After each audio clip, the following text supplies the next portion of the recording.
In today's video, I'm going to teach you how to fix NA null 0 in Looker Studio.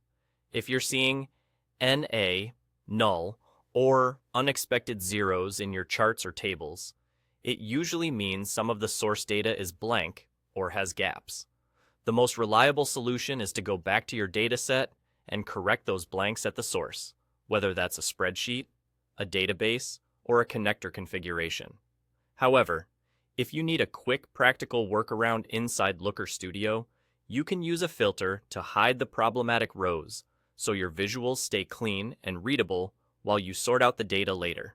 Start by clicking directly on the visual that's showing the error. This is important because filters you add here will apply to this specific chart or table. With the visual selected, look to the Properties panel on the right side of the screen.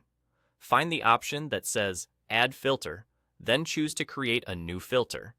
Give your filter a clear name, like Ignore Error, so you can recognize it easily in the future. Next, set the filter type to Exclude. This tells Looker Studio to remove rows that match the condition you define. Now, choose the field, group, or column where you're seeing the issue. This should be the same field that contains the null values causing the errors. For the condition, select Is Null. This targets only the rows where that field is blank or missing. When you're done, click Save. You should immediately see the visual refresh and those NA or null outputs disappear, leaving only the rows with valid values. This doesn't change your underlying data. It simply hides the rows that would otherwise break calculations or display as errors. If you still see zeros, remember that zeros are legitimate numbers, not nulls.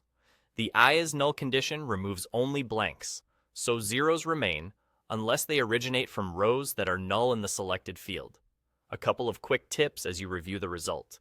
Filters like this can affect totals and averages because you're excluding some rows, so double check that the new numbers still reflect what you want to communicate. If you're troubleshooting, it can help to temporarily switch the visual to a table to confirm which rows were removed. And keep your filter names descriptive so it's clear why they exist when you return to the report later. That's it. By excluding nulls on the affected field, you've cleaned up the display without changing the source data. Thanks for watching, and good luck with your Looker Studio reports.